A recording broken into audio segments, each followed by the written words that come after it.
എല്ലാവർക്കും നമസ്കാരം. ഇന്നൊരു ചീര ഉപ്പേരിൻ്റെ വീഡിയോ ആയിട്ടാണ് വന്നിട്ടുള്ളത്. നല്ല ടേസ്റ്റി ആയിട്ടുള്ള നല്ല ഹെൽത്തി ആയിട്ടുള്ള ഒരു ചീരേൻ്റെ ഉപ്പേരി. ഇപ്പോൾ ചീരേൻ്റെ സീസൺ ആണല്ലോ, അപ്പോൾ ഇഷ്ടംപോലെ ചീര കിട്ടാനുണ്ട്. നല്ല പച്ചച്ചീരയും ചുവന്ന ചീരയും ഒക്കെ കിട്ടാനുണ്ട്. ഈ പച്ചച്ചീരേൻ്റെ തണ്ട് അവിയലിലും സാമ്പാറിലൊക്കെ ഇട്ടാൽ നല്ല ടേസ്റ്റാണ്.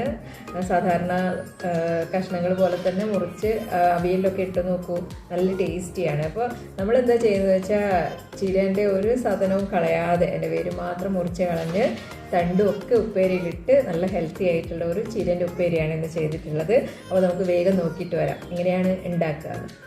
അപ്പോൾ നമ്മൾ ചീര കട്ട് ചെയ്ത് വെച്ചിട്ടുണ്ട്. ചെറുതായിട്ട് നല്ല പച്ച ചീരയാണ്, ചെറുതായിട്ട് കട്ട് ചെയ്തെടുക്കുക. ഇനി നമ്മളിതിൻ്റെ തണ്ടാണിത്. അത് ചീരേൻ്റെ ഇലയെല്ലാം മുറിച്ച് കഴിഞ്ഞതിന് ശേഷമുള്ള തണ്ട് ഇതുപോലെ വേറെ കട്ട് ചെയ്ത് എടുത്ത് വെക്കുക. എന്തിനാണെന്ന് വെച്ചാൽ ഇതിന് കുറച്ച് വേവുണ്ടാവും. അപ്പോൾ നമ്മൾ ചീര ഇലേൻ്റെ കൂടെ ഇട്ട് അതിങ്ങനെ കടിക്കും. അപ്പോൾ ആദ്യം തന്നെ ഇതിട്ടതിന് ശേഷം ഇലയിടുക. അതിന് വേണ്ടിയിട്ടാണ് ഇത് ചെറുതായി കട്ട് ചെയ്ത് എടുത്ത് വെച്ചിട്ടുണ്ട്. ഇനി നമ്മളൊരു പാൻ അടുപ്പിൽ വെച്ചിട്ടുണ്ട്. ഇതിലേക്ക് നമുക്ക് കുറച്ച് വെളിച്ചെണ്ണ ഒഴിച്ചു കൊടുക്കാം, കുറച്ച് കടുക് ഇട്ട് കൊടുക്കാം. കടുക് പൊട്ടി വരുമ്പോഴേക്കും നമുക്ക് ഇതിനകത്തേക്ക് ഉണക്കമുളകാണ്. വേറെ എരിവിന് വേറെ ഒന്നും ഇട്ടിട്ടില്ല, ഉണക്കമുളകിൻ്റെ എരിവ് തന്നെയാണ് ഉണ്ടാവുക. അപ്പോൾ അതൊന്ന് മൂത്ത് വരുമ്പോൾ നമ്മൾ ആദ്യം കട്ട് ചെയ്ത് വെച്ച തണ്ട്, ചീരേൻ്റെ തണ്ട് ഇതിലേക്ക് ഇട്ട് കൊടുക്കുകയാണ്. ചീരേൻ്റെ തണ്ട് നല്ലോണം ഒന്ന് എണ്ണയിലൊക്കെ ഒന്ന് നല്ലോണം മിക്സ് ചെയ്യാം. കുറച്ച് സമയം ഒന്നത് വേവണം, തണ്ടിന് കുറച്ച് ഉറപ്പുണ്ടാവുമല്ലോ. അപ്പോൾ ഇനി ഇതിലേക്ക് നമുക്ക് ആവശ്യത്തിന് ഉപ്പിട്ട് കൊടുക്കാം. ഉപ്പ് നോക്കിയിട്ട് പാകത്തിന് ഇട്ട് കൊടുക്കുക.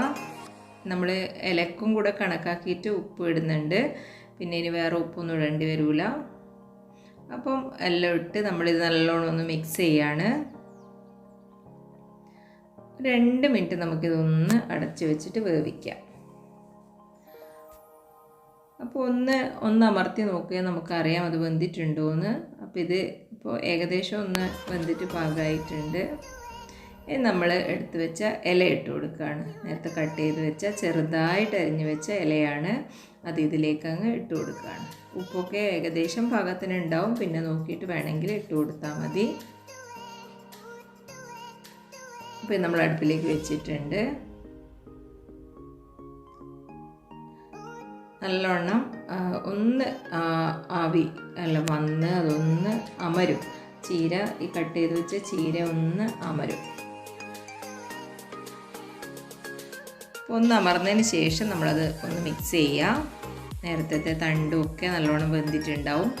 ഇല ഒരുപാട് വേവണമെന്നില്ല, എന്നാലും തീരെ വേവാതെ ആയാലും ടേസ്റ്റ് ഉണ്ടാവില്ല. അപ്പോൾ ഒന്ന് നിറം മാറി ഒന്ന് ആ ഒരു ഇങ്ങനെ ഒരുപാട് ഇങ്ങനെ പൊങ്ങി നിൽക്കുന്നതൊന്ന് അങ്ങ് താഴ്ന്ന ഒരു പരുവത്തിൽ ആക്കിയെടുക്കുക. അപ്പം ചീരയൊക്കെ ഏകദേശം വെന്തിട്ടുണ്ട്.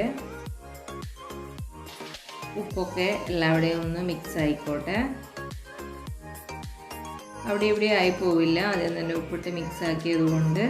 ഇനി ഇത് നല്ലോണം ഒന്ന് വെന്തതിന് ശേഷം ഒന്ന് നല്ലോണം മിക്സ് ആക്കിയാൽ മതി. നമ്മൾ തേങ്ങയാണ് ഇതിലിടുന്നത്. ഇതുപോലെ തേങ്ങാപ്പാൽ ഒന്ന് കൈകൊണ്ട് പിഴിഞ്ഞിട്ട് തേങ്ങ അതിലേക്ക് അങ്ങ് ഇട്ട് കൊടുക്കുക. അപ്പോൾ അതിൻ്റെ ഇത്തിരി ഒരു തേങ്ങാപ്പാലുണ്ടാവും, അതൊന്ന് വേവാൻ ബാക്കിയുണ്ടെങ്കിൽ ഒന്ന് വെന്തോളും. ഒരുപാട് വേവൊന്നും വേണ്ട, ഞാൻ നേരത്തെ പറഞ്ഞു. ഇത്തിരി ഒന്ന് കളർ മാറിയാൽ മാത്രം മതി. അപ്പോൾ അതിന് ശേഷം നമ്മൾ നല്ലോണം ഒന്ന് മിക്സ് ചെയ്യണം. ഒരു മിനിറ്റ് ഒന്ന് ഈ പാൻ ഒന്ന് അടച്ച് വെച്ച് വേവിച്ചാൽ മതി, ഒരുപാട് സമയമൊന്നും വേവിക്കേണ്ട. നല്ലോണം ഒന്ന് മിക്സ് ചെയ്തെടുത്തിട്ടുണ്ട്.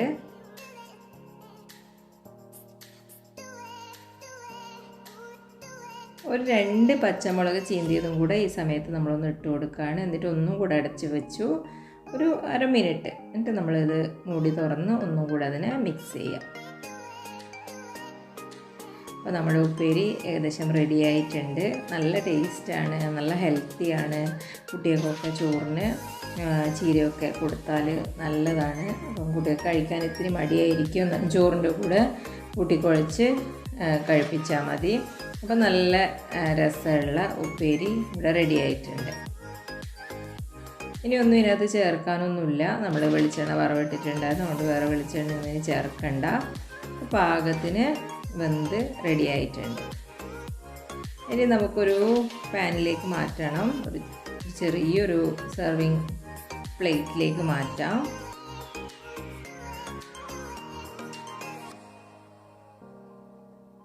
ചോറ് കുറച്ചും ഉപ്പേരി അധികം എടുത്ത് കഴിക്കുക. ഒരുപാട് ചോറ് തിന്നുന്നതിന് പകരം ഇങ്ങനെയുള്ള ഇലക്കറികൾ ഒരുപാട് കഴിക്കുക. അപ്പോൾ ചീരയൊക്കെ കിട്ടുമ്പോൾ ഇതുപോലെ അതിൻ്റെ തണ്ടും ചീരേൻ്റെ ഇലയും ഒന്നും കളയാതെ നല്ല ഉപ്പേരിയാക്കി എടുക്കാം. എല്ലാവരും ഒന്ന് ട്രൈ ചെയ്ത് നോക്കുക. വീഡിയോ കണ്ട് ഇഷ്ടമായാൽ ലൈക്ക് ചെയ്യുക, ഷെയർ ചെയ്യുക, കമൻറ്റ് ചെയ്യുക.